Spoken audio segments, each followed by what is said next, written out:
Hello and welcome back once again to Jeff Finnegan's Wake, the project where I, Jeff, read the book Finnegan's Wake to you. 2 pages at a time until next Friday when I'm all caught up and I go back to 1 day at a time, 1 page at a time, 1 day at a time. Finnegan's Wake, a book by James Joyce, the last great work of the 20th century's most influential writer, according to the jacket. A mighty allegory of the fall and redemption of mankind, a compound of fable, symphony, and nightmare. Yeah, maybe. 119 is the page we're on. Here we go. Earth and all it has gone through, and by all means, after a good ground kiss to Taracusa, and for war's luck, our left-offs flung over our home homoplot, cling to it as with drowning hands, hoping against hope all the while that, by the light of philosophy, and maybe she never forsage us, things will begin to clear up a bit one way or another within the next quarrel of an hour, and be hanged to them as 10 to 1 they will too, please the pigs, as they ought to categorically, as strictly between ourselves. There's a limit to all things, so this will never do.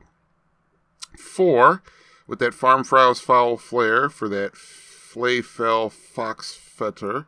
the calamites calamitous calling for calamitants,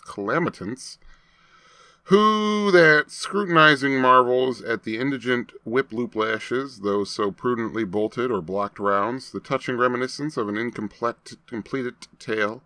or dropped final, a round thousand whirligig glorioles, prefaced by, alas, now illegible airy plume flights, all tiberiously embellishing the initials majuscule of Wicker, the meant to be baffling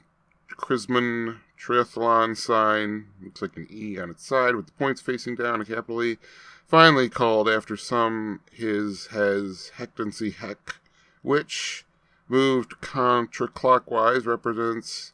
his title in sigla as the smaller delta, represented by a triangle here. Fondly called following a certain change of state of grace of nature, alp or delta, when single stands for or tautologically stands beside the consort, though for that matter, since we have heard from Cathay circles how the hen is now merely a tick or two after the 1st, 5th, 4th of the 2nd, 8th, 12th, Siang Chang, Hong Kong, Sensual, but yardly the other and 30th of the 9th from the 20th, our own vulgar 432 and 1132, irrespectively.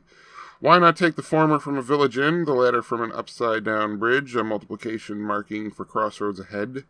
which you like pothook for the family gibbet, their old four-wheeler for the Buckersfield, a tea anyway for a tryst someday, and his one side missing for an all-blind alley leading to an Irish plot in the Champ de Mars, not the steady monologue of the interiors, the pardonable confusion for which some blame the cudgel and more blame the soot, but unthanks to which the peas with their caps awry are quite as often as not taken for cues with their tails in there, or are quite as often as not. And that word salad was page 119 of Finnegan's Wake, here on Jeff Finnegan's Wake. Good night.